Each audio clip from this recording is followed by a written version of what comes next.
کتنا سمجھ میں آیا؟ 5%؟ 10%؟ کچھ گیس تو کر ہی لیا نا کہ نہیں؟ چلیے اب تفسیر کر کے تھوڑا اور سمجھ جائیں گے انشاءاللہ. بسم اللہ الرحمن الرحیم. حضرت عبداللہ بن مسعود رضی اللہ تعالی عنہ اور دیگر صحابہ نے آیت نمبر 17 کا مطلب یہ بیان فرمایا ہے کہ نبی صلی اللہ علیہ وسلم جب مدینہ تشریف لائے تو کچھ لوگ مسلمان ہو گئے لیکن پھر جلد ہی منافق ہو گئے. ان کی مثال اس شخص کی سی ہے جو اندھیرے میں تھا، اس نے روشنی جلائی جس سے ماحول روشن ہو گیا اور مفید اور نقصان دہ چیزیں اس پہ واضح ہو گئیں. دفعتاً وہ روشنی بجھ گئی اور وہ حسب سابق تاریکیوں میں گر گیا، پھر اندھیروں میں چلا گیا. یہی حال منافقین کا تھا. پہلے وہ شرک کی تاریکی میں تھے، مسلمان ہوئے تو روشنی میں آ گئے، حلال و حرام اور خیر و شر کو پہچان گئے، پھر دوبارہ کفر اور نفاق کی طرف لوٹ گئے تو ساری روشنی جاتی رہی. اس سے پہلے ہم منافقین کے بارے میں پڑھ چکے ہیں. ان کی کچھ علامات اللہ سبحانہ وتعالی نے بہت اچھی طرح واضح فرما دی. اب ان کے حال کو مثالوں سے بیان فرمایا جا رہا ہے، مثالوں سے واضح کیا جا رہا ہے. کسی بھی چیز کو جب مثال سے سمجھایا جاتا ہے تو وہ چیز زیادہ کھل کے بہتر طریقے پر سمجھ آ جاتی. منافقت چونکہ دل کی حالت ہے، منافقت چونکہ ایک رویے کا نام ہے، اس کو ایسی چیز سے سمجھایا جا رہا ہے جس کو ہم مشاہدہ کر سکتے ہیں. تو وہ چیز جو ہمارے ذہن میں ہے، جب ہم اس کو فزیکلی کسی شکل میں ہوتا ہوا دیکھتے ہیں تو وہ چیز زیادہ بہتر سمجھ آتی. مثلا جیسے ایک کہانی ہوتی، اگر کوئی زبانی آپ کو کہانی سنائے تو اس کو بھی آپ انجوائے کرتے سمجھتے، لیکن اگر کوئی اس کو ایکٹ کر کے دکھا دے تو کیا ہوتا ہے؟ تمثیل عربی زبان میں ڈرامے کو کہتے ہیں. تو تمثیل کا بھی کیا مطلب ہوتا ہے؟ تمثال مجسمے کو بھی کہتے ہیں. تو مثال بھی معقول چیز کو محسوس شکل میں دیکھنے کا نام ہے. معقول کیا ہے؟ جو عقل میں ہو، سوچ میں ہو، تھیوریٹیکل ہو. اس کو محسوس جس کو ہم ٹچ کر کے آنکھوں کانوں سے دیکھ سن سکتے ہیں، پریکٹیکل. تو معقول کو محسوس شکل میں دکھانے کے لیے کہ بات اچھی طرح واضح ہو جائے مثال دی جاتی. مثال کیوں دی جاتی؟ تاکہ وہ چیز جو کسی انسان کے ذہن میں ہے اس کو عملی شکل میں دیکھ کر اسے پوری طرح سمجھ جائے. مثلاً اگر آپ کسی بچے کو سفید یا وائٹ کلر کے بارے میں بتا رہے ہیں، وائٹ ایسا ہوتا ہے ویسا ہوتا ہے، 10 باتیں کر کے اگر آپ صرف کہیں جیسے یہ کاغذ، تو جیسے یہ کاغذ کہتے ہی سارے فاصلے طے ہو جائیں گے اور بات ایک دم سمجھ میں آئے گی. تو یہ قرآن پاک کا ایک اسٹائل ہے، اسلوب ہے کہ اللہ سبحانہ وتعالی ہمیں بات مثالوں سے بھی سمجھاتے ہیں، اور مثال سے بات جلدی سمجھ میں آتی، بہتر طریقے پہ سمجھ آتی، گہری سمجھ آتی، دل پہ اثر کرتی. مثلہم، ان کی مثال، کن کی؟ منافقین کی. منافقین کی حالت، منافقین کا وصف، ان کی صفت کا مثال کی طرح ہے. یعنی ان کی حالت ایک مثال کی طرح ہے، ایک خاص حالت کی طرح. کیا ہے وہ؟ الذی، اس شخص کے، استوقد نارن، جس نے آگ جلائی یا جلوائی. ایک شخص ہے، اس نے آگ روشن کرنے کے لیے کہا ہے، اور کیا ہوا؟ آگ روشن ہو گئی. فلما اضاءت، پھر جب وہ آگ روشن ہو گئی، اس کے شعلے بھڑکنے لگے تو کیا ہوا؟ اضاءت ما حولہ، اس کا ماحول بھی روشن ہو گیا. آگ کے جلنے سے ماحول روشن ہو گیا. یہ کون شخص ہے؟ یہ کوئی بھی شخص ہے، ایک شخص ہے جس نے آگ جلوائی ہے. مراد اس سے کیا ہے؟ مراد اس سے یہ ہے کہ اس نے دین اسلام کو سمجھنے کی خواہش ظاہر کی. استوقد نارا، اب اس کے سامنے اسلام کی تعلیم آ گئی ہے، اس سے اچھے برے کا فرق پتہ چلنے لگا ہے. ذہب اللہ بنورہم، تو اللہ ان کا نور لے گیا ہے، اچھے برے کو دیکھنے کی صلاحیت چھن گئی ان کی. وترکہم، اور اللہ نے ان کو چھوڑ دیا فی ظلمات، اندھیروں میں، کفر کے اندھیروں میں، جہالت کے اندھیروں میں. لا یبصرون، یہ دیکھ نہیں سکتے کیونکہ ان کی اپنی روشنی چلی گئی ہے. ایسا کیوں ہوا کہ آگ جل رہی ہے، ماحول روشن ہے، دین کی باتیں ہو رہی ہیں، پیغمبر علیہ السلام مدینہ میں موجود ہیں، گھر گھر میں اسلام کی بات ہو رہی ہے، لیکن ان لوگوں کو کچھ سمجھ نہیں آ رہا، ان کو اس سے کوئی فائدہ نہیں ہو رہا، کیونکہ اللہ نے ان کی توفیق چھین لی سمجھنے سوچنے کی، دیکھنے کی. ان کی آنکھ کا نور چلا گیا ہے، ان کے دل کا نور چلا گیا ہے. ایسا کیوں ہوتا ہے یا ایسا کیوں ہوا؟ قرآن مجید کی ایک اور سورت ہے المنافقون، اس کی آیت نمبر 3 میں آتا ہے ذالک بأنہم آمنوا ثم کفروا فطبع علی قلوبہم فہم لا یفقہون.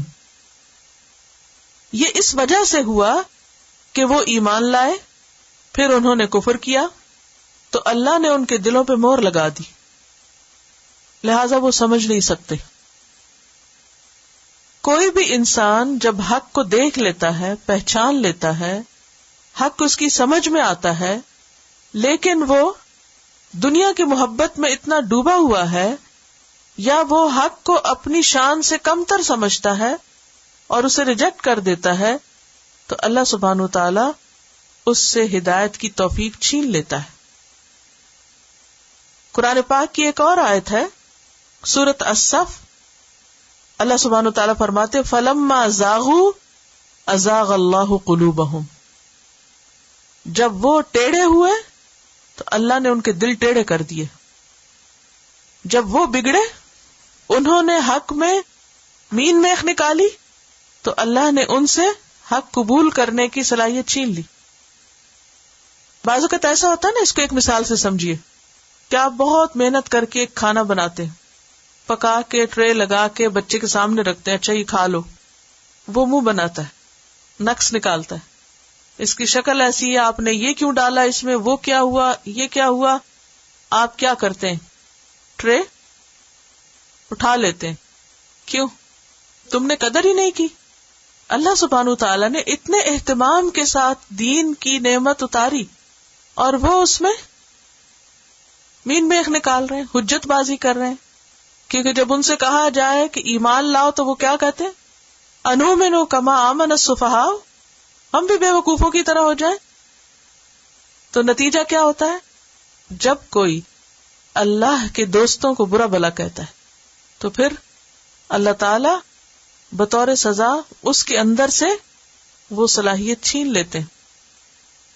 پھر دین کی محبت اور دین کی قدر و قیمت ان کے دلوں سے اٹھ جاتی، ہدایت کے ذرائع بند ہو جاتے ہیں. اسی لیے اللہ سبحانہ وتعالیٰ آگے فرماتے ہیں سمن، بہرے ہیں. کس بات سے؟ ایسا نہیں کہ کان نہیں، کان ہے لیکن کیا نہیں سن سکتے؟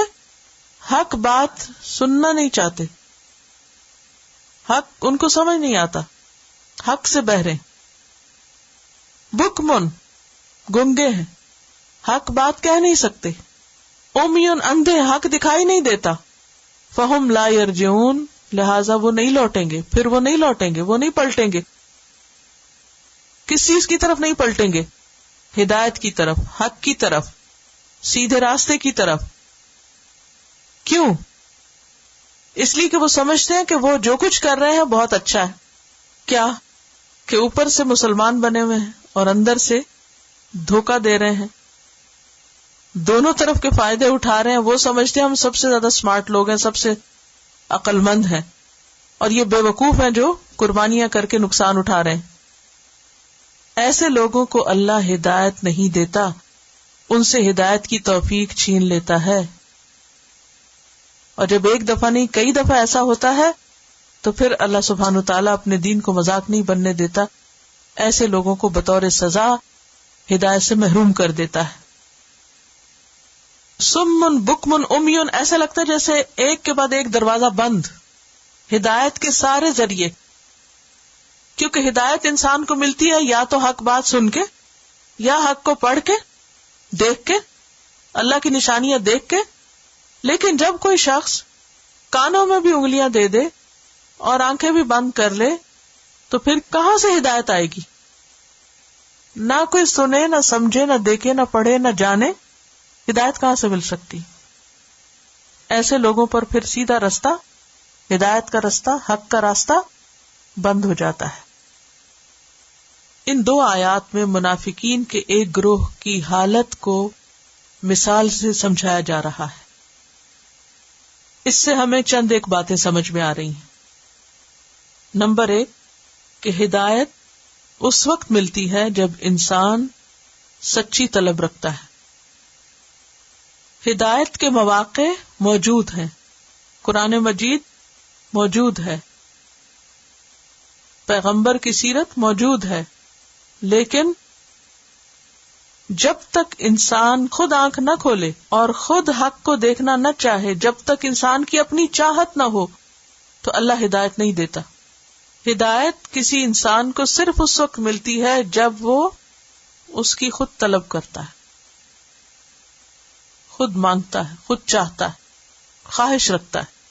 ایک اور بات یہ پتہ چلتی ہے کہ منافقین پر اچھی باتوں کا صرف وقتی اثر ہوتا ہے. جب روشنی ہوئی تو کیا ہوا؟ تھوڑی دیر کے لیے انہوں نے اس کو دیکھا اور اس کے بعد اندھیرا ہو گیا. یعنی جب کسی اچھی مجلس میں ہوتے ہیں, روشنی ہوتی ہے, تھوڑی دیر کے لیے آنکھ کھولتے ہیں اور پھر ان کو زیادہ بات اچھی کلک نہیں کرتی. کیا کہتے ہیں؟ کلک نہیں کی. ہاں سنا ہے, دیکھا ہے, پڑھا ہے, لیکن بس ٹھیک ہے, اسے قبول نہیں کرتے. تو جب کوئی شخص حق کو اپنے دل سے قبول نہ کرے, نہ چاہے, تو کوئی بھی کسی کو زبردستی ہدایت نہیں دیتا. اللہ کا یہ طریقہ نہیں کہ انسان کے اوپر ہدایت کو زور زبردستی سے منڈے, جو نہ لینا چاہے اسے زبردستی دے. ایک اور بات یہاں سے آیت نمبر 18 سے یہ پتہ چلتی ہے کہ انسان کو غلطیوں پہ جلد توبہ کر لینی چاہیے, فوراً رجوع کرنا چاہیے, ورنہ اگر توبہ نہ کی تو پھر مہلت ختم ہو جائے گی, اور مہلت ختم ہو گئی تو پھر ہدایت پا نہ سکیں گے. او کسیبن, اب یہاں ایک اور مثال ہے, دوسری مثال منافقین کے ایک اور گروہ کی مثال ہے.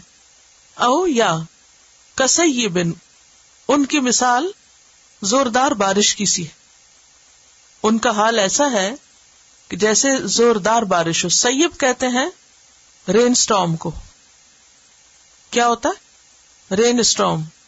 ایک ہوتی ہے نا عام بارش برستی ہے تھوڑی تھوڑی کر کے, اور ایک ہوتی ہے زوردار بارش اوپر سے نیچے. من السماء, آسمان سے. بادل آسمان ہی کی طرف ہوتے ہیں, اس کا یہ مطلب نہیں کہ وہ اوپر سکائے ہے کہیں, مطلب اونچی چیز, یعنی بادلوں سے جو بارش برستی. اور یہاں اشارہ ہے وحی الہی کی طرف, قرآن مجید کی طرف, کہ قرآنی احکامات نازل ہو رہے ہیں. فیہ ظلمات, اس میں اندھیرے ہیں, ورعد, اور کڑک ہے, وبرق, اور بجلی ہے. یعنی اللہ کی طرف سے جو وحی آ رہی ہے اس میں وعید بھی ہے, وعدے بھی ہیں, ڈرانے والی آیات بھی ہیں, اور ہوپ بھی ہے. منافقین کا حال کیا ہے؟ یجعلون اصابعہم فی آذانہم, قرآنی احکامات کو سن کر یہ کیا کرتے ہیں؟ غور کرنے کی بجائے, توجہ سے سننے کی بجائے اپنی انگلیاں کانوں میں دے دیتے ہیں. من السوائی کی، کیوں انگلیاں کانوں میں دیتے ہیں؟ کڑاکوں کے ڈر سے. اور یہ کڑاکے کیا ہیں؟ ایسی آیات جن میں ان کا حال کھول کے بیان کیا جا رہا تھا، ان کی منافقت کھولی جا رہی تھی، یعنی سخت احکامات. حذر الموت، موت کے ڈر سے، کیونکہ ان کا حال یہ تھا کہ ہر بات کو یہ اپنے خلاف سمجھتے تھے. قرآن پاک میں آتا ہے یحسبون کل صیحۃ علیہم، ہر چیخ کو، ہر زور کی آواز کو یہ اپنے اوپر سمجھتے کہ ہماری شامت آئی. کہتے نا چور کی داڑھی میں تنکا. جو چور ہوتا ہے، جس کے دل میں خرابی ہوتی ہے، جو بدنیت انسان ہوتا ہے، یا جس نے کوئی خرابی کی بھی ہوتی ہے، وہ ہر آہٹ سے گھبرا اٹھتا ہے. مثلا اگر کوئی شخص غلط کام کر رہا ہو اور آپ اچانک اس کے پاس چلے جائیں تو اس کی حالت کیا ہوتی، حالانکہ آپ کو یہ نہ بھی پتا ہو کہ اس نے کیا کیا، گھبرا اٹھتا نا. تو چونکہ ان کا دل چور تھا نا، ان کے دل میں ایمان نہیں تھا، دل کے منافق تھے، لہذا جب بھی کوئی ایسی بات سنتے تو ان کو فوراً ڈر لگتا کہ یہ ہمارے بارے میں آئی شامت. اسلام کے احکامات کو اپنے لیے موت سمجھتے تھے. اللہ کے احکامات میں زندگی کے بجائے انہیں اپنے لیے موت نظر آتی. حذر الموت. واللہ محیط بالکافرین، اور اللہ گھیرنے والا ہے کافروں کو. یکادو، قریب ہے، البرق، بجلی، یخطف ابصارہم، اچک لے ان کی نگاہوں کو، ان کی آنکھوں کو. قریب ہے کہ بجلی ان کی آنکھیں اچک لے، چھپٹ لے. اسی لیے کہتے ہیں نا کہ جب بجلی چمک رہی ہو تو کیا نہ کرو، اس کی طرف نہ دیکھو. کیوں؟ نظر جانے کا اندیشہ ہوتا ہے. جیسے منع کرتے ہیں کہ سورج کی طرف نہ دیکھو. تو قریب ہے کہ بجلی ان کی نگاہوں کو اچک لے، کیونکہ ان کی نگاہیں کمزور ہیں، انہیں حق نظر نہیں آ رہا، اس لیے یہ اسلام کے نور کو برداشت ہی نہیں کر پا رہے. کلما اضاء لهم مشوا فیہ، جب بھی ان کے لیے روشنی کرتا ہے، یعنی ان کے لیے روشنی ہوتی ہے، وہ اس میں چل پڑتے ہیں. اور مشی کہتے ہیں عام رفتار سے چلنے کو. تیز دوڑنے کے لیے سعی ہوتی ہے. سعی کون سی ہوتی ہے؟ جیسے عمرے پہ جاتے ہیں تو سعی کیا ہوتی؟ سعی میں کیسے چلتے ہیں؟ تیز چلتے ہیں. لیکن مشی کہتے ہیں نارمل روٹین سے چلنا. یعنی قرآن کا جب کوئی ایسا حکم آتا ہے جس میں انہیں اپنے لیے کوئی فائدہ نظر آتا ہے تو یہ کیا کرتے ہیں؟ تھوڑی دیر کے لیے بظاہر اس پر عمل کر لیتے ہیں. وَإِذَا أَظْلَمَ عَلَيْهِمْ، اور جب ان پہ اندھیرا ہوتا ہے، مشکل وقت آتا ہے، قاموا، وہیں کھڑے ہو جاتے ہیں. مثلاً کسی جنگ میں شریک ہونے کے لیے کہا جاتا ہے تو یہ آگے نہیں بڑھتے. وَلَوْ شَاءَ اللَّهُ، اور اگر اللہ چاہتا، لَذَهَبَ، البتہ لے جاتا، بِسَمْعِهِمْ، ان کے کانوں کو، وَأَبْصَارِهِمْ، اور ان کی آنکھوں کو. اللہ ان کے کان اور ان کی آنکھیں لے جاتا، یعنی ان کو بہرا کر دیتا، لٹرلی بہرا، ڈیف ہو جاتے اور اندھے ہو جاتے، ان کو کچھ بھی نظر نہ آتا، کیونکہ اللہ ہر چیز پر قادر ہے. ان اللہ علی کل شیء قدیر، اللہ سب کچھ کر سکتا ہے. ایک دفعہ آپ تلاوت سنیے، پھر میں آپ کو ان آیات سے جو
ان کا سوال یہ ہے کہ یہاں پر کافرین کا لفظ آیا ہے جبکہ بات منافقوں کی ہو رہی ہے. منافقین دراصل اسلام کی نسبت کفر کے قریب ہوتے ہیں. یعنی منافقین بظاہر مسلمان نظر آتے ہیں لیکن حقیقت میں وہ کفار کی ہی کیٹیگری میں شامل ہیں. کیونکہ کون سا ایمان معتبر ہے؟ جو زبان کے علاوہ دل سے بھی ہو. اگر کوئی شخص صرف زبان سے اپنے مسلمان ہونے کا اقرار کرتا ہے، دل اس کا مومن نہیں، دل سے نہیں مانتا، دل میں شک ہے، شبہ ہے، انکار ہے، تو اللہ کے ہاں وہ مسلمانوں میں شامل نہیں ہوگا. دنیا میں ہو سکتا ہے اس کا نام مسلمانوں جیسا ہو، دنیا میں ہو سکتا ہے کہ وہ مسلمانوں کے اندر شادی کر لے، دنیا میں وہ مسلمانوں کے طور طریقے بظاہر اختیار کیے ہوئے ہو، لیکن اگر اس کے دل میں شک ہے اللہ کے بارے میں، رسول کے بارے میں، قرآن پر شک ہے، آخرت کے بارے میں یقین نہیں اس کا پکا، تو کل قیامت کو اسے اہل ایمان میں سے نہیں اٹھایا جائے گا. کہاں شامل کیا جائے گا؟ کفار میں شامل کیا جائے گا، کیونکہ وہ حقیقت میں مسلمان تھا ہی نہیں. وہ تو دنیا میں صرف اپنی ظاہریت کی بنا پر یا کسی مسلمان گھرانے میں پیدا ہونے کی وجہ سے وہ مسلمان کہلاتا رہا. یہی تو اصل ڈرنے کی بات ہے کہ ہمارے لیے اتنا کافی نہیں کہ ہمارا نام مسلمانوں جیسا ہے، یا ہمارے لباس مسلمانوں جیسے ہیں، یا ہم مسلمانوں جیسی کوئی بولی بولتے ہیں. اصل جس چیز کی ہم سب کو فکر کرنے کی ضرورت ہے وہ کیا ہے؟ دل کی حالت، اندر کیسا یقین ہے. کیونکہ اگر دل کے اندر پاکیزگی ہے تو وہ پاکیزگی گفتگو میں بھی آئے گی، وہ پاکیزگی عمل میں بھی آئے گی. بہت سے لوگ ظاہری طہارت کا بہت اہتمام کرتے ہیں کہ چہرے پر ایک زائد بال نہ ہو، کہیں کوئی داغ دھبا نہ ہو، کپڑے بالکل صاف ستھرے اور ایک بل نہ ہو، ان میں بہت خوبصورت ہوں، کہیں سے کھلے نہ ہوں، ڈھیلے نہ ہوں، فٹ کٹ ٹو سائز ہوں. اپنی ظاہری حالت کا کتنا فکر کرتے ہیں، بار بار آئینہ دیکھتے ہیں، لیکن اللہ کے ہاں ایسی شکل و صورت اور ایسی صفائی کوئی حقیقت نہیں رکھتی جب تک کہ انسان کے دل میں ایمان راسخ نہیں. کیونکہ حدیث میں آتا ہے ان اللہ لا ينظر الى صورکم و اموالکم ولکن ينظر الى قلوبکم و اعمالکم. اللہ نہیں دیکھتا تمہاری صورتیں اور تمہارے مال، وہ نہیں دیکھتا، کیونکہ صورت اس نے خود بنائی ہے اور مال اس نے خود تقسیم کیا جس کو جتنا چاہے دے. وہ کیا دیکھتا ہے؟ وہ تمہارے دلوں کو دیکھتا ہے. اور کیا دیکھتا ہے؟ اعمال کو دیکھتا ہے. تو ہمیں فکر کس چیز کی ہونی چاہیے؟ دل کی. اور دل میں کون جھانک سکتا ہے؟ انسان خود ہی جھانک سکتا ہے. آپ میرے دل کا حال نہیں جانتے، میں آپ کے دل کا حال نہیں جانتی. عام طور پر ہمیں فکر کس بات کی ہوتی ہے؟ کہ ہم لوگوں کی نظر میں سرٹیفائیڈ ہوں. اس لیے بعض اوقات ہم لوگوں کو یقین دہانی کراتے رہتے ہیں. آپ یقین کریں کہ مجھے اللہ پہ بڑا توکل ہے.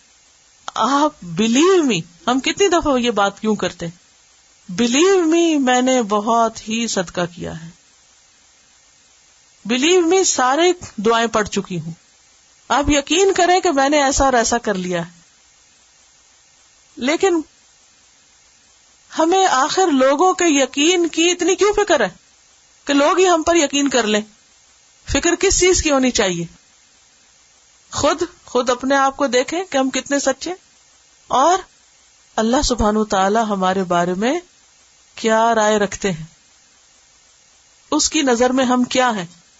تو منافقت انتہائی خطرناک بیماری ہے جس کا عموماً بیمار کو خود نہیں پتا ہوتا. یہ اور زیادہ پریشان کن بات ہے.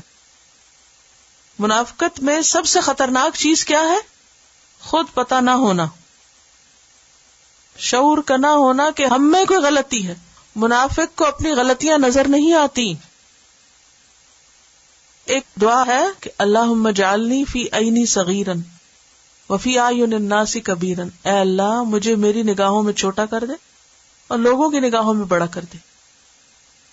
یعنی میں اپنے آپ کو بڑی چیز نہ سمجھوں، کیونکہ جب تک انسان اپنے آپ کو بڑا نیک، پاک، مومن، مسلم اور پتہ نہیں کیا کیا سمجھتا ہے تو اس کو یہ نظر نہیں آتا کہ کمی کہاں ہے.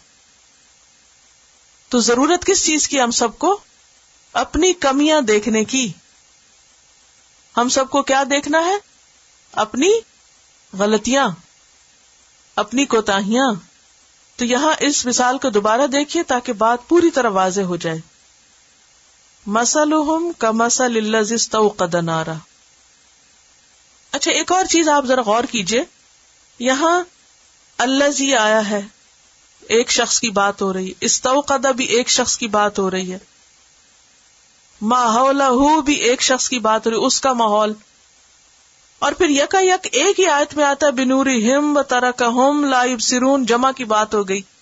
نوٹ کیا آپ نے؟ آدھی آیت سنگولر ہے اور آدھی پلورل. اس سے ایک بڑی اہم بات پتہ چلتی ہے، اور وہ بات کیا ہے کہ منافق صرف منافقین نہیں، منافقین کے سردار کی بات ہو رہی ہے، منافقین کے لیڈرز کی بات ہو رہی ہے، جو اپنے ساتھ اور بھی بہتوں کو لے ڈوبتے ہیں. منافقین کے لیڈرز نبی صلی اللہ علیہ وسلم کی مجلس میں حاضر ہوتے تھے. نام بھی معلوم ہے آپ کو، کون تھا رئیس المنافقین؟ عبداللہ بن ابی. جمعے کے خطبے میں وہ کہاں بیٹھتا تھا؟ آگے بیٹھتا. اور جب نبی صلی اللہ علیہ وسلم خطبہ دے رہے ہوتے تھے تو کھڑا ہو جاتا اور کہتا لوگو ان کی بات سنو.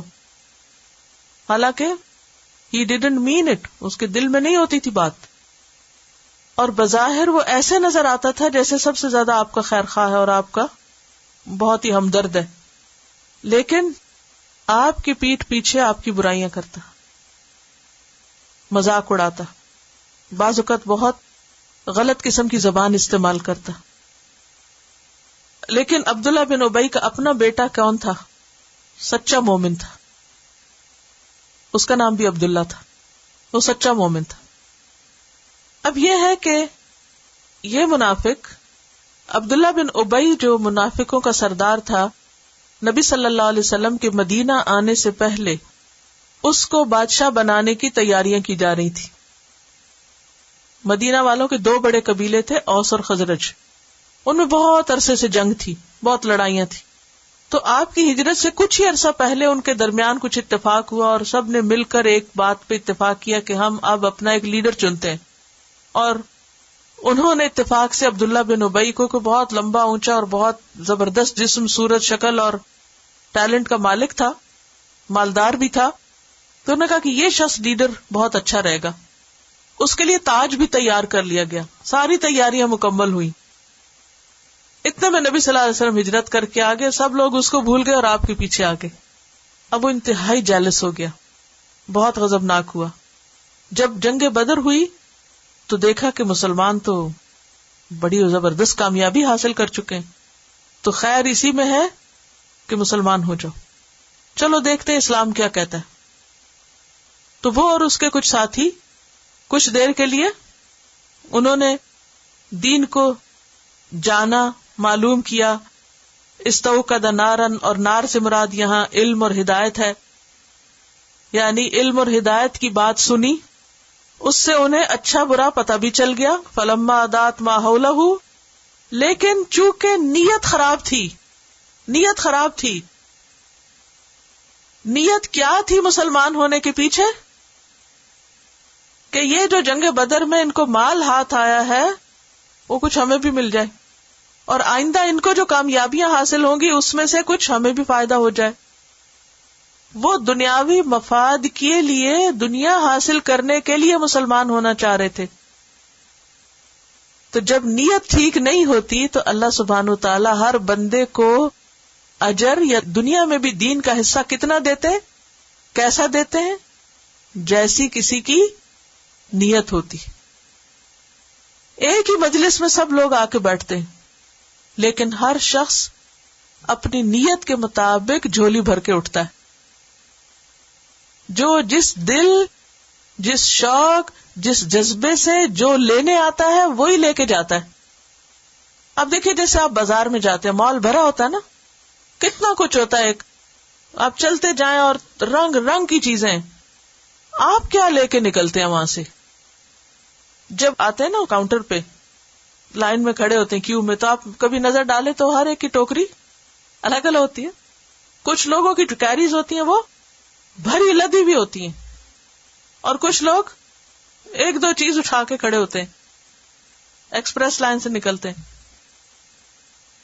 اسی طرح دین کی مجلس ہو، استوقد نارن ہو، دین کی بات سننے آئے، دین جاننے آئے، روشنی بھی ہو جائے، سمجھ بھی آنے لگے، لیکن لے کے کیا جائیں گے؟ جتنی طلب ہوگی، جتنا برتن لائیں گے، جیسا شوق ہوگا، جیسی چاہت ہوگی، اس کے مطابق.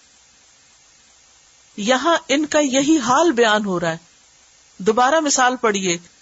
ان کی مثال اس شخص کی طرح ہے جس نے آگ طلب کی، آگ روشن کرائی، دین کو جاننے کی خواہش ظاہر کی. فلما اضاءت ما حوله، دین کی باتیں ہوئی، ماحول جگمگا اٹھا، لیکن ذهب اللہ بنورہم، اللہ ان کا نور لے گیا. یعنی ان کے اندر کا جو نور تھا وہ چھن گیا، کیونکہ نیت خراب تھی. جب نیت خراب ہوتی ہے تو پھر بصیرت نہیں نصیب ہوتی انسان کو. مثلاً اگر کوئی کسی مجلس میں صرف یہ دیکھنے کے لیے جاتا ہے، اچھا بھلے یہ کیا کہتی ہیں، کیا کیا غلطی کی انہوں نے، کیا ہو رہا ہے، چلو دیکھ کے تو آتے ہیں تاکہ ہمیں کچھ پوائنٹس ہاتھ آ جائیں خلاف بات کرنے کے لیے. تو اس کی ایسے شخص اور ایسی نیت لے کے آنے والے کی ساری توجہ کس بات پہ ہوگی کہ قرآن کیا کہہ رہا ہے، اللہ تعالیٰ کیا فرما رہے ہیں؟ وہ تو کچھ اور ہی چن رہا ہوگا. کیوں؟ باقی باتیں اس کو کیوں نہیں سنائی دے رہی؟ روشنی اس کے اندر کیوں نہیں اتر رہی؟ اس کی نیت خراب ہے. جب تک ہم دل صاف کر کے سچی صرف اللہ کی رضا کے لیے، اللہ کی خاطر کسی مجلس میں نہیں بیٹھتے، دین کی، اللہ کی خاطر قرآن نہیں پڑھتے، اللہ کی خاطر دین نہیں سیکھتے، تو وہ اندر بھی کوئی نہیں اترتا. اسی لیے بہت سے لوگ بہت عالم ہو جاتے ہیں لیکن عمل نہیں بدلتا. کیوں؟ عمل کے لیے نہیں پڑھتے، وہ انٹلیکچوئل ایکسرسائز کے طور پہ پڑھتے ہیں. اور اتنی کتابیں پڑھی، چلو یہ بھی پڑھ کے دیکھتے ہیں اس میں کیا لکھا ہے. تو قرآن کس کی کتاب ہے؟ ہدایت کی کتاب ہے. اس کو کیوں پڑھنا چاہیے؟ ہدایت کے لیے پڑھنا چاہیے، اور اس کے لیے اپنی نیت کو بھی خالص کر لینا چاہیے. آپ کو یاد ہوگا پہلے دن میں نے پہلی بات آپ کو کیا بتائی تھی کہ اپنی نیت اللہ کے لیے خالص کر لیں. کسی کی خاطر نہیں آئے، نہ کسی کو خوش کرنے کے لیے اور نہ ہی کوئی دنیا کے فائدے کے لیے. بس یہ کہ اللہ جو تو پسند کرتا ہے، جو تو چاہتا ہے، بس تو مجھے وہ عطا کر دے تاکہ میں تیری مرضی کا بندہ بن جاؤں. منافقین کے اندر یہ صلاحیت نہیں تھی. اب کیا ہوا؟ محمد الرسول اللہ مدینہ میں موجود ہیں، جن کو دیکھتے ہی کیا ہوتا ہے؟ لوگ پہچانتے یہ چہرہ کسی جھوٹے کا چہرہ نہیں ہے، جن کی شخصیت ہی روشنی کا مینار تھی. حضرت جبیر بن مطعم ایک صحابی ہیں، جنگ بدر جب ہوئی تو کچھ قیدی پکڑے گئے تھے نا، تو وہ کسی قیدی کے چھڑانے کے لیے مدینہ میں آئے. مسلمان نہیں تھے، ابھی مشرک تھے، مگر ان کے دل پہ کوئی تعصب نہیں، کوئی نفرت نہیں، کچھ نہیں، صاف دل کے. مسجد میں آئے، نبی صلی اللہ علیہ وسلم مغرب کی نماز پڑھ رہے تھے اور اس میں آپ نے سورت طور پڑھی. جب انہوں نے ایک آواز سنی تو وہ اور متوجہ ہوئے کہ یہ کیا پڑھا جا رہا ہے. تو وہ کہتے ہیں کہ میں سورت طور سنتا گیا اور مجھے لگا کہ میرا دل ہوا ہو گیا ہے، میرا دل پھٹ جائے گا. ایسا میرے دل کے اندر اترا قرآن کہ فوراً مسلمان ہو گئے. دل میں اتر گیا نا، کیونکہ کوئی تعصب نہیں تھا، کچھ نہیں، بس اپنے ایک بزنس ٹرپ پہ آئے ہوئے ہیں کام کرنے. تو کچھ لوگوں کا حال ایسا ہوتا ہے جن کے اندر کوئی تعصب نہیں، کوئی باعث نہیں ہوتے، کسی کی نفرت نہیں ہوتی، کسی کے خلاف نہیں ہوتے. They are clean hearted, straight people. They want to learn something, they want to know something. ان کا حال کیا ہوتا ہے کہ جب وہ قرآن سنتے ہیں تو ڈائریکٹ ان کو جا کے ہٹ کرتا ہے, بغیر کسی تعصب کے وہ فوراً سن لیتے ہیں اور مان لیتے ہیں. دل روشن ہو جاتا ہے, نگاہیں روشن ہو جاتی ہیں. لیکن جس کی نیت خراب ہو, جو بدنیت انسان ہو, جس کا دل بیمار ہو, جو نفرت رکھتا ہو, دلوں میں بغض رکھتا ہو, حسد رکھتا ہو, جو دوسرے کے بارے میں رائے اچھی نہ رکھتا ہو, وہ قرآن سنے, وہ قرآن ان کے ایمان میں اضافے کی بجائے ان کی خباثت میں مزید اضافے کا باعث بنتا ہے, اور ان کے دل صاف ہونے کی بجائے اور نفرت سے بھر جاتے ہیں. وَتَرَكَهُمْ فِي ظُلُمَاتٍ, اللہ بھی ان کو چھوڑ دیتا ہے. پھر اللہ ان کی پروٹیکشن نہیں کرتا اور اندھیروں میں چھوڑتا ہے, ایک نہیں کئی اندھیرے. لا يبصرون, اب انہیں کچھ بھی دکھائی نہیں دیتا, ان کو سمجھ ہی کچھ نہیں آتی. تو جب انسان کے اپنے اندر کا نور نہ رہے تو مجلس کا نور, قرآن کا نور, دین کا نور کچھ بھی فائدہ نہیں دیتا. ایسے لوگ اگر سنیں تو سننا فائدہ نہیں دیتا. قرآن پاک میں اللہ تعالیٰ فرماتے ہیں, اے لوگوں جو ایمان لائے ہو, ان لوگوں کی طرح نہ ہونا. وَلَا تَكُونُوا كَالَّذِينَ قَالُوا سَمِعْنَا, جو کہتے ہیں ہم نے سنا, وَهُمْ لَا يَسْمَعُونَ, اور وہ کوئی نہیں سنتے. ایسوں کی طرح نہ ہونا جو اوپر سے لگتا ہے بڑا سن رہے ہیں, سر ہلاتے ہیں, لیکن کچھ بھی نہیں سن کے جاتے. ان کو سننا فائدہ نہیں دیتا کیونکہ وہ اندر نہیں جا رہا. بکمن, سنے ہوئے بھی جانتے ہوئے بھی کسی کو کوئی اچھی بات نہیں بتاتے. کچھ لوگ ایسے ہوتے ہیں نا جو قرآن سن کے جاتے ہیں, جیسے وہ جنات نے سنا تھا نا, قرآن پاک میں ہی آتا ہے, صرف ایک دفعہ قرآن سنا اور فوراً اپنی قوم کے پاس واپس گئے اور کہنے لگے, انا سمعنا قرآنا عجبا یہدی الی الرشد فآمنا بہ ولن نشرک بربنا احدا.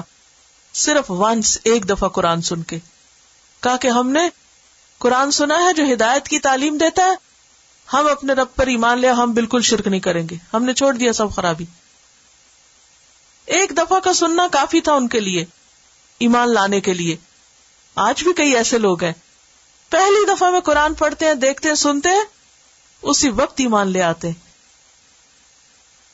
اور وہ کہتے ہیں کہ یہ کہاں تھا, یہ کیوں چھپا کے رکھا ہوا تھا, یہ تو ہمارے دل کی آواز ہے. رو پڑتے ہیں, ان کے دل پھٹ جاتے ہیں اور فوراً وہ آگے بتانے لگتے ہیں. آپ میں سے بھی کچھ لوگ ایسے ہوں گے جو بات سنتے ہیں اور نکلتے ہی جو ملے اس سے شیئر کرنے لگتے ہیں. ان کے اندر رہ ہی نہیں سکتا, فوراً بتاتے ہیں آگے. اور کچھ ایسے ہیں سب کچھ جان کے بھی بکمن, منہ بند ہیں, دنیا بھر کی باتیں کریں گے, قرآن کی کوئی بات نہیں ان کو اچھی لگتی, وہ کسی سے شیئر نہیں کرتے. تو قرآن سن کے شیئر کرنا بے حد ضروری.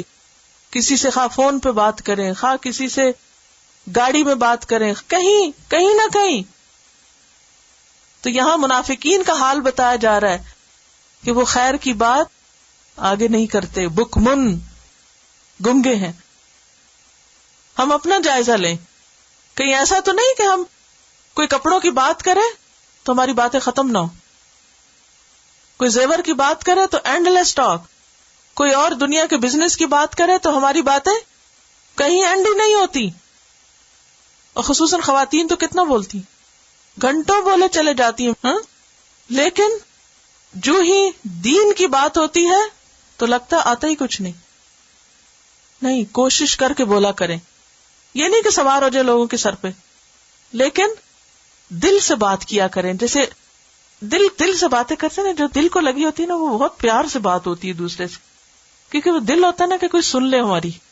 تو جب یہ دل میں اترتا نا قرآن, تو پھر انسان دوسروں کو بور نہیں کرتا, پھر وہ دل سے بول رہا ہوتا ہے نا, اور جو دل سے نکلتا ہے وہ کہاں جا کے لگتا ہے, دلوں پہ لگتا ہے. پھر لوگ بھی آگے سے سننے کو تیار ہو جاتے ہیں. سمن بکمن, یہ منافقین. امیون, اندھے ہیں, حق نظر نہیں آتا, اللہ کی قدرت کی نشانیاں نظر نہیں آتی. فہم لا یرجون, وہ واپس نہیں پلٹتے. ہدایت کی طرف آتے نہیں، یا پھر کیا ہے دوسری دفعہ ایسی مجلس میں نہیں آتے، دوبارہ نہیں آتے. لا یرجعون، پھر نہیں پلٹتے. کیوں؟ بور ہوئے تھے، ہمیں نہیں سمجھ آتی یہ کیا باتیں کرتی. او کصیب من السماء، یا پھر کیا تھا آسمان سے زور کی بارش، وہی لگاتار آ رہی تھی، ایک کے بعد ایک سورت اتر رہی ہے. فیہ ظلمات و رعد و برق. لیکن قرآن پاک میں ساری آیتیں پیار کی نہیں ہے، اس میں ڈانٹ بھی ہے بڑی زبردست، اس میں جہنم کی بات بھی ہے، اس میں سخت باتیں بھی ہیں، لیکن اس میں ساتھ ساتھ ہوپ بھی ہے. جہاں جہنم کی آیت آتی ہے وہاں ساتھ جنت کی بات بھی آتی. اب یہ کیا کرتے ہیں جب ایسی آیتیں سنتے ہیں تو کہتے ہیں مت ڈراؤ. کہتے ہیں نا لوگ تمہارا تو کام ہی ڈرانا ہے، ہر وقت جہنم کی باتیں کرتے ہو. بھئی اللہ نے رسول کو نذیر بنا کے بھیجا، ڈرانے والا. اللہ نے فرمایا ڈراؤ. قم فانذر، دوسری سورت المدثر، اٹھو ڈراؤ. اور آپ کہتے ہیں ہمیں نہ ڈراؤ. کیسے نہ ڈرائیں، کیسے نہ ڈرائیں؟ ڈرنے والی بات ہے، ڈرو. یجعلون اصابعهم فی آذانہم، وہ کیا کرتے کان بند کر لیتے. اب امی شروع ہو گئی ڈانٹ ڈپٹ، چلو بھاگو. حذر الموت، دین کی بات ان کو کیسے لگتی ہے؟ موت، کہ جیسے موت ہے، مصیبت ہے. واللہ محیط بالکافرین. ہم کتنا بھی دین سے بھاگے، کتنا بھی قرآن سے بھاگے، کتنا بھی ان آیتوں سے بھاگے، بتائیے کہاں بھاگ کے جائیں گے؟ کوئی ہے ایسا جزیرہ آئی لینڈ کہ جس میں ہم بھاگ جائیں گے تو اللہ تعالیٰ ہم کو نہیں پکڑ سکے گا؟ کوئی جگہ نہیں ہے چھپنے کی، واپسی اسی کی طرف ہے. لہذا کسی بھی چیز کے خطرے سے بلی کو دیکھ کے اگر کبوتر آنکھیں بند کرے تو بلی نہیں پکڑے گی اس کو. شتر مرغ ریت میں سر دے تو کیا وہ چھوڑ دیا جائے گا؟ نہیں. ہم اگر دین سے بھاگے بھاگے بھاگے، ہم نہیں پڑھنا چاہتے قرآن، ہم نہیں جاننا چاہتے، ہم نہیں دین کی طرف آنا چاہتے، اور دنیا کے مسئلے مسائل بیچ میں لے کے اٹھے تو کیا خیال ہے کہ اس سے مسئلے حل ہو جائیں گے؟ نہیں. کیونکہ بہت سے لوگ کیا کہتے ہیں ہمارے پاس ٹائم ہی نہیں ہے، ہمارے پاس وقت نہیں ہے، وی کانٹ افورڈ. کدھر جائیں گے؟ موت تو آگے کھڑی ہے، جدھر کو بھی بھاگے آگے ہے خطرہ. وہ خطروں سے بھاگتے، خطرے آگے ہیں. یہی تو ان کو شعور نہیں. یکاد البرق یخطف ابصارہم، یہ اللہ نے ان کو ڈھیل دی ہوئی، ورنہ اللہ ایسی حرکت کرنے والوں کو ایک ہلے میں برباد کرے، ایک ہلے میں ان کی آنکھیں اچک لے. اور ان کا حال یہ ہے کہ تھوڑی سی کوئی اچھی خبر ہوتی ہے تو تھوڑا بہت عمل کر بھی لیتے ہیں. جب دین کا کام ان کو سوٹ کرتا ہے ان کی مرضی کے مطابق، کئی لوگوں کا حال یہ ہوتا ہے نا کہ جب وہ قرآن بھی پڑھنا چاہتے ہیں تو اپنی کنوینئنس پہ، دین کی بات سننا چاہتے ہیں اب اپنی مرضی کے مطابق. اگر ذرا سی ڈوز زیادہ ہو، ذرا سا ٹائم بڑھا دیا جائے یا ذرا سے دن بڑھا دیا جائے تو پھر کیا کرتے ہیں؟ خلاص ہم نہیں آنے کے. کلما اضاء لهم مشوا فیہ، مرضی کی بات ہے چلتے رہیں گے، آپ کے ساتھ چلیں گے. اذا اظلم علیہم قاموا، مرضی کے خلاف ہوگا ادھر ہی رک جائیں گے. ولو شاء اللہ، یہ کس کے ساتھ ضد ہے؟ قرآن کی بات سننے سے ضد ہے. اگر اللہ چاہے ان کے کان لے جائے، ان کی آنکھیں لے جائے، ان کانوں سے دنیا کی ہر بات سن رہے ہیں، ٹی وی کے آگے گھنٹوں بیٹھتے ہیں، میوزک لمیٹڈ لیس سنتے رہتے ہیں، اور دین کی بات سننے کا وقت ہی نہیں ہے. اگر اللہ چاہے تو ان کانوں آنکھوں کو پکڑ کے ختم کر دے. ان اللہ علی کل شیء قدیر، اللہ ہر چیز پہ قادر ہے. یہ الگ بات ہے کہ اس نے چونکہ مہلت دی ہوئی ہے، وقت دیا ہوا ہے، وہ ہر ایک کو دیکھ رہا ہے کہ اب یہ کرتے کیا ہیں. تو اس لیے بے حد ضروری ہے کہ ہم سب دین کے ساتھ سنجیدہ ہو جائیں. آیات بھی آپ نے پڑھی ہیں، ان پر ایک لیکچر ہے میرا، منافق کون. عام لوگوں کو آپ جا کے خود نہیں شیئر کر سکتے، نہیں بہت سی باتیں بتا سکتے، تو آپ ان کو یہ سنا سکتے ہیں، لیکن کسی ایسے کو نہ دیجیے جس سے تعلق اچھا نہ ہو. اسی طرح آپ جو جو سبق پڑھتے ہیں تو جو آپ کے دل پہ اثرات اور یاد رکھنے کی باتیں ہیں، جو آیات میں سے سبق نکلتے ہیں، ان کو آپ ڈائری میں لکھ سکتے ہیں. سبحانک اللہم و بحمدک نشہد ان لا الہ الا انت نستغفرک و نتوب الیک. السلام علیکم ورحمۃ اللہ وبرکاتہ.